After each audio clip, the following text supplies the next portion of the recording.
Here's some thoughts on corncob pipes. So for the longest time, I'd smoked this corncob pipe. So it's a Country Gentleman by Missouri Meerschaum, and it's really heavy.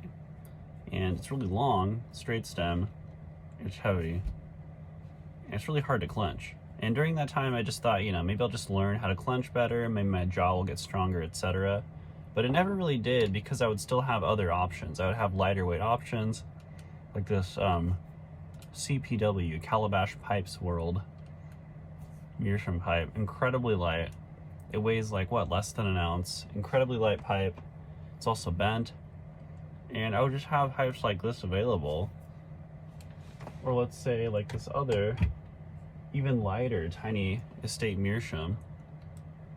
Incredibly light option. And it's just so light that I would almost immediately, after I'd finally started getting more pipes, like even these lighter briar options, like this oddly light Graco Dublin, I just would never go back to this pipe. And I think part of what led me to do this is just it's so heavy. It's incredibly heavy, and it's just hard to drive or do anything with a whole bunch of weight really far away from my teeth. Of course, if it's lower, there's a way that I clench where I really clench with a big overbite. So I really shift my jaw over and overbite clench. That makes the pipe a lot closer to my teeth, weight distribution wise, because it's a lot lower. And yet, I still do it with these heavier Missouri Meerschaum type pipes, and it's really annoying. So for the longest time, I've just had this theory of, when you gift people pipes, why not just gift them one of these Ozark Minis? These are these hardwood pipes that Missouri Meerschaum has. And why not just get them the bent variety? Because it's just easier to clench. At some point, they're probably going to get a straight pipe anyway. To me, I just don't understand why the straight variety, where you just have a whole bunch of weight out, like this Missouri Meerschaum Legend. The Legend just seems to be the Cobb of choice nowadays, these days to gift. They're just available every smoke shop. They just probably got a rack of them. And the bent variety, and you can tell it's obviously has a little bit closer, its weight is distributed closer to my teeth. But still, it's relatively heavy. Compared to this pipe, it's got a lot more weight to it. And it's kind of interesting. My uncle got me these from an estate sale. These are really old. I think they're probably from the 70s is what he was guessing. These are Estate Meerschaum pipes that haven't been smoked yet. And their options are a lot smaller. This one is the largest one, and it's relatively light. It's incredibly light. And it's almost like they used a different kind of clay in them, something like that. This one is smaller, it's much lighter, and of course these two are not, they're not meant to have filters. Incredibly light. This is about as light as the Ozark Mini, if not slightly lighter. So it'd be kind of like the Eaton, which it's like the incredibly light, incredibly cheap version of the corncob pipe that they have on Missouri Meerschaum. The Eaton, there's kind of these other shortstop, these pretty much toy pipe, incredibly tiny pipes. They're incredibly light, and it makes me think, they're really light. They usually have incredibly tiny chambers too. Maybe 16 millimeters or something incredibly small. And I don't know, there's something about it that when I first started smoking pipes, I didn't like. I didn't like the really small chamber. I thought, I want a thick chamber, a huge chamber, I want a really thick walled pipe. So that's why I ended up buying this Aldo Villani, very thick, strange Dublin with a, kind of diamond shank that's flattened out, kind of odd, strange shapes. I guess you could even consider it a freehand, just the way it's, the stummel and the mouthpiece they don't share the same dimensions.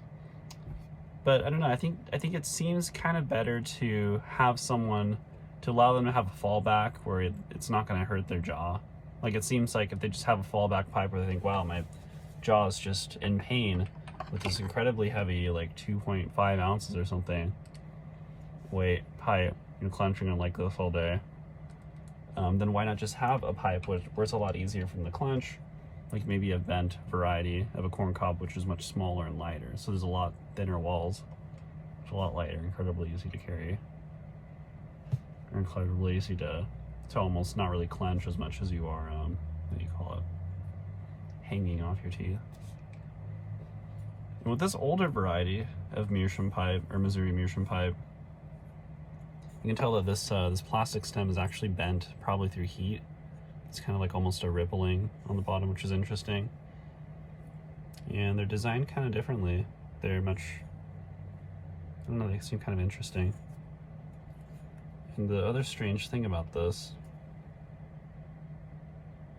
it's kind of hard to see, like the inside of this thing is not set up like most corncob pipes that I've seen, where this like shank piece, it doesn't fit in like this. It fits in obviously at the downward angle, like a bent pipe, that I guess what you might call backward cant. And so on the very bottom here, where the plug, the little wood plug is, there's some kind of like a soft glue of some sort down there. It's a little strange, a little different setup. But it doesn't really seem like Missouri Meerschaum's current website like offers very many more bent pipes like that. And I'm guessing it might have something to do with just the construction is just not the best or something. Some aspect of it is not very good. And what's interesting is today's Missouri Meerschaum, like, you know, today's website, you go on there and they just have a lot more offerings. And a lot of the offerings they have on there are incredibly short pipes. So they're shorter, but they still have really thick walls. So like their Dagner poker, or they have these really short pokers, or these nose warmer type pipes with acrylic stems. And they just seem like a lot better gifting options too. Like let's say this, I forgot what this one is called, the specific pipe that Missouri Meerschaum still sells right now. But there's a lot of these where they have this almost poker shape. So it's like a really, really thick walled, very squared off sitter type pipe. So very poker shaped pipe. But they're, I don't know what you call like a, I'm not really sure what they use. It's almost like they use a thicker or a heavier corn material or something. Or maybe it's just that there's more, I don't know. There's something about it that makes it incredibly heavy. And this one's probably the heaviest I've ever clenched. And it's cumbersome. It's incredibly hard to clench. You kind of see as it's bouncing around. And I've smoked like maybe like 8 or 9 bowls in this, and every time I just end up holding it the whole time in my hand. It's just, it's unbelievably, it's hard to carry around in your teeth. So it doesn't really seem like, I don't know, it just seems like it's, like in my own like Meerschaum or Missouri Meerschaum, you know, like corn cobs collection, I just don't smoke any of them really. The only one that I ever smoke is this Cornell and Deal. I forgot exactly which, what name this one is, but it's got that Danish style stem. It's acrylic, and since it's acrylic, it's actually, and it's comfortable to me. These, the really cheap plastic ones, they just immediately get little, you know, obviously they get teeth marks and chatter, etc. And you're paying almost like, it's almost like you're paying $15 more for a good quality stem, because they have so many acrylic stem offerings today. So many pipes that have acrylic stems today. I mean, I'm just looking through and scrolling through on their website, and how many do they have? Like, they just have a ton, and they're at a very competitive pricing, I think. I wonder if I can find any more on here. They have the Apple Diplomat corncob pipe. Oh wait, no, that's not it. That one has a plastic stem. I don't really want to call it ABS. It's some other material that they use.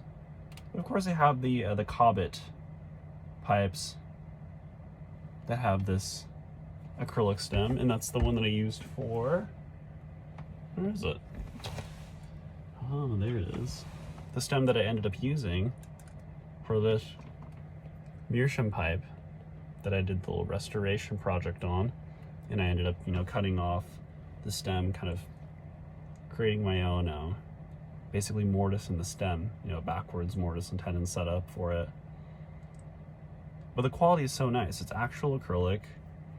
You know, it seems to bend like acrylic, etc. And it's very much worth the almost, what is like $30 or something. And like with this acrylic stem, I of course edited that. It used to be kind of flared out like your usual fishtail shape. But after editing it, it just fits perfectly. It fits exactly where I wanted my teeth. And there's like no chatter pretty much because it fits in the right positioning. I don't really need to bite down on it any harder than I really need to. And it just seems it's very much worth it. So it makes me wonder, you know, if I'm going to gift, if what I'm trying to do is find either a good all-around smoking tool, you know, like all-around actual functional pipe. These longer Missouri meerschaums like this one, I don't understand the point. It doesn't make any sense to me. Like, what's the, if I just cut this down a little shorter, you can still probably fit the whatever 6 mil, you know, if you want to smoke with a 6 mil filter, and you can probably fit that in there. It seems like that Dagner poker might just be a better, overall better design. Even this one, if it was a little bit more of a nose warmer. So let's say if I just clenched it. Oh. It seems perfect. I don't really think there's much, I mean, at least for me, I'm not afraid of having the smoke close to my face at all. But just comparatively,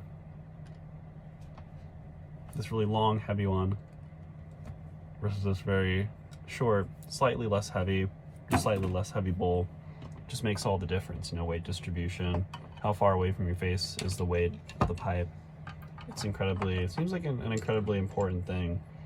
And it just makes me wonder why, like why these, people just love these. Online people talk about this specific country gentleman.